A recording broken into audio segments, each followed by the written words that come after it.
Hi, this is your end of the year, beginning of the year bonus video. Whether you are in a relationship, ending a relationship, starting a relationship, or in a relationship with yourself, a great activity for ending the year and beginning a new year is vision boarding. And you can see behind me, this is sort of a very general vision board. A vision board is basically where we put on a piece of paper, or you could do it in a PowerPoint, though paper is, there's something more powerful about touching it and gluing it and being physically creative with it than electronically creative with it. You can put on a piece of paper your dreams, your aspirations for the coming year. And this is something you can do on your own. You could do it with your children. You can do it with your co-parent. You can do it with your spouse, with anyone that you want to create a vision for the coming year. And you can see this one has sort of very broad visions: a healthy body, a sense of freedom, loving, fun, growing relationships, faith, leadership, a car, being in the flow, all kinds of good stuff in it. So vision boards can be very broad. They can also be super focused depending on who you're doing it with. Another example of a vision board would be, here's one that's kind of interesting.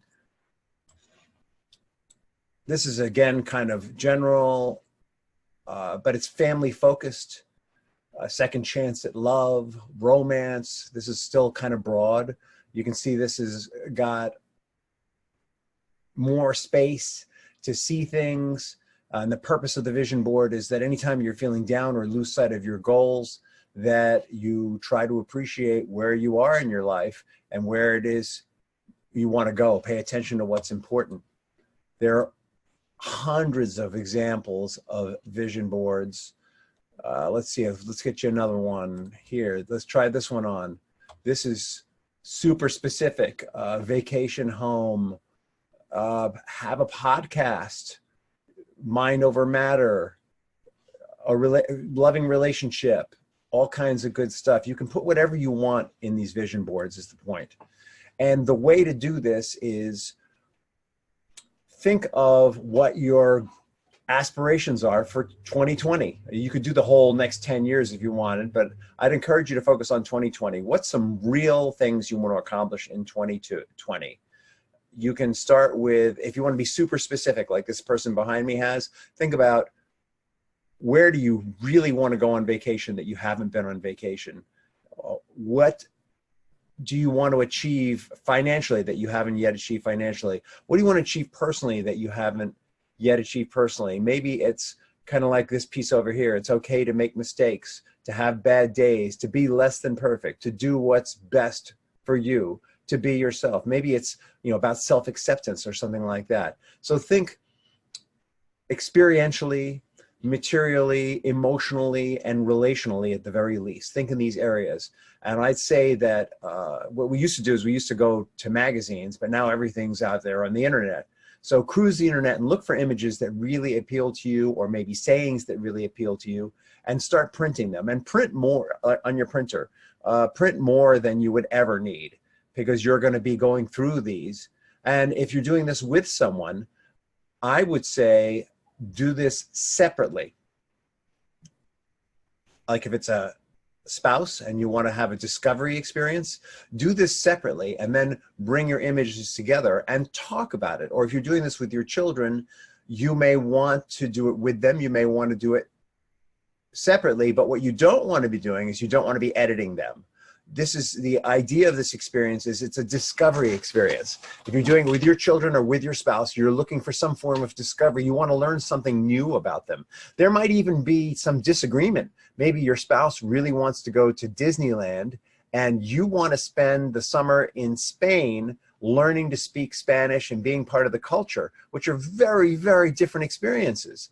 And so the opportunity there is to talk about, all right, so what is it about going to Disney that appeals to you? What is it about that experience? What values does that represent? What is it that gives you that your day-to-day life isn't? And what is it about going to Spain and immersing yourself in that culture that's important? Why Spain? Why Spanish? Why immersion? Why picking up the language? Why not going to the tourist spots?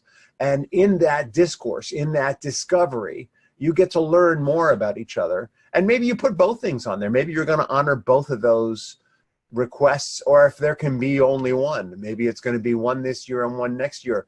Just remember that when we're writing stories, when you're reading a story, or when you go to a movie, if you go to a movie and there's no conflict, the movie's freaking boring, right?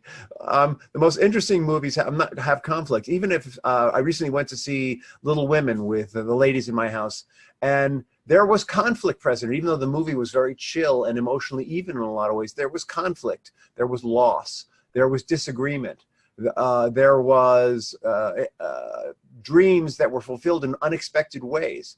And it's in that conflict and in that discourse that something new and exciting emerges. So don't be afraid to have disagreement. I'm not saying that you should get into a full-on fight, but don't be afraid to have some disagreement and explore the disagreement and really look at this as an opportunity to understand, why does your spouse want to go to Disneyland? Why does your spouse want to go to Spain? Why? What's behind it? So that you can really get to know each other, and you can have it all. It doesn't have to be one or the other. We've seen this one. Oh, this is one of my favorites. So this is a dream board that has both. You can see on one side, there are practices. This is someone's 2017 vision board.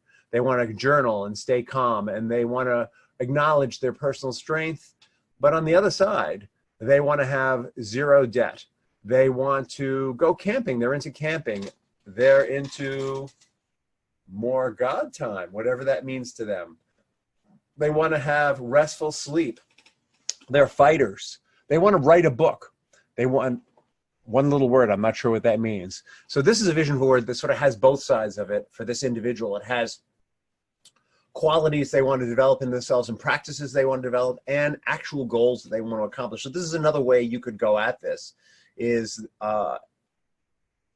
with your children. If you're interested in building resiliency, for example, you are going to look for ways that they can have more creative expression. This is a form of creative expression, by the way. It'll make you stronger. And when you finish this, you're going to want to keep it in a prominent place. Maybe it's a private prominent place where only you and the person you created with can see it. Or maybe it's a place where the whole world can see it, where you're going to see it every day, because there's something about that creative experience that's going to remind you, I created this vision board.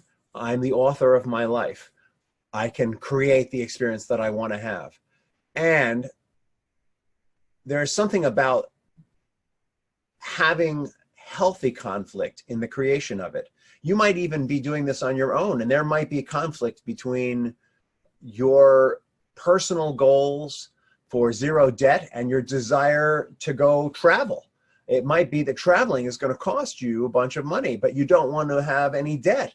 And how are those two values going to be expressed at the same time? And the answer might be, I'm going to make more money. Or the answer might be that I'm going to cut in other areas so that I can fund others. But it's the meeting of those two goals, the desire to spend money to have an experience and the desire to not incur debt while you do it, that new creative ways of doing things come out. And so that happens internally, that happens with our children, that happens with our co-parent, that happens with our spouse. You can do this today. You can do this next week, you can do this next year, but I highly encourage you to engage in vision boarding. It's going to help you to become clearer. It's going to help you to achieve the goals that you want, and it's going to allow you to have those inner conflicts and maybe conflicts with your loved ones so that you can all be on the same page together. Hope you've had an amazing 2019 and have a fantastic, constructively conflict-filled 2020, because out of that is what comes the fabric of our life. Out of that is what comes the excitement, the joy, and the fulfillment.